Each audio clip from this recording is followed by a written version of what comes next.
হলো? কি করবেন কোন? এমনি এমনি দাঁড়া রইলেন কেন? না, আমার একটা অনুরোধ তোমার রাখতে হবে। কিসের অনুরোধ? করে ফেলেন। বিয়েটা ভাঙিয়ে দিতে হবে আসনা। এসব আপনি কি করছেন? তুমি আমার সাথে বিয়ে হওয়ার যে প্রস্তাব আসছে, তুমি আমার সাথে বিয়েটা ভাঙে দাও। তুমি খুব বিয়ে করো। আপনার কি মাথা ঠিক আছে? আপনি কি পাগল হয়ে গেছেন নাকি? না আসনা, আমি পাগল হইনি। ইকু তোমাকে খুব ভালোবাসে, খুব। কিন্তু আমি তো আপনাকে ভালোবাসি। ইকু তোমাকে না পালি পরে শেষ হয়ে যাবে আসনা। ইকু ভাই শেষ হয়ে গেলে আমার কি? না, তোমার কিছু না, এটা ঠিক, কিন্তু আমার অনেক কিছু হয়ে যাবে। আমি তার কাছে অনেক দেনা আছে। আচ্ছা, কিসের দেনা?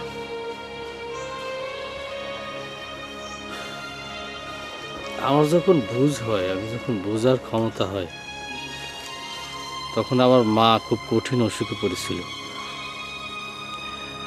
আজকে যায় তো কালকে যায়, এরকম অবস্থা। আমার মা আমারে তার বুকে নিয়ে কাঁদতো।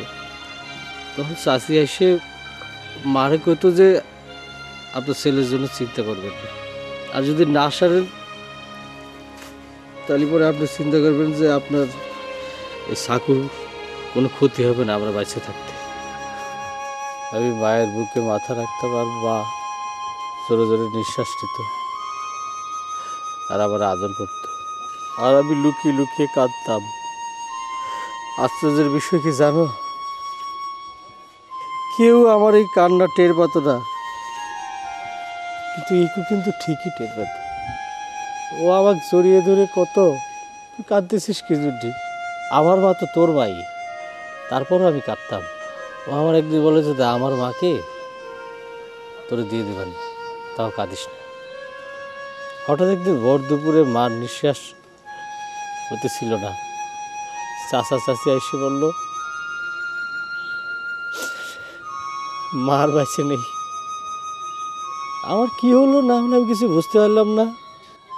আমি উন্মাদ হয়ে গেলাম, আমি পুকুরে ঝাঁপ দিলাম, আমি নিজেও সাঁতার জানতাম না।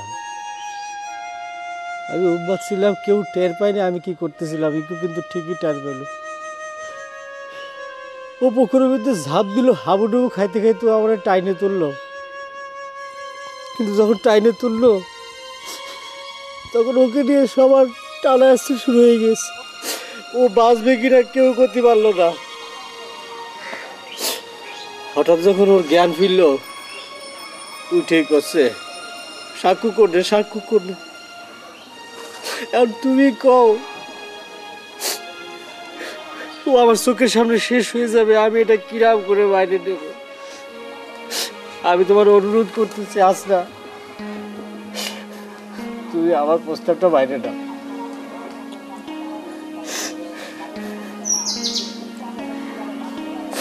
আমি যখন আপনাকে ভালোবাসি, আপনি যা করবেন তাই হবে।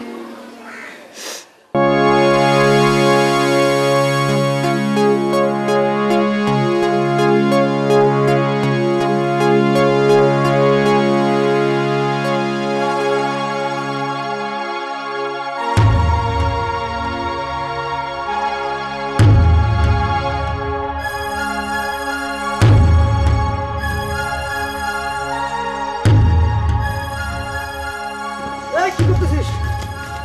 এই হাসনা তো একটা ভুল করে ফেলেছে, রাখ।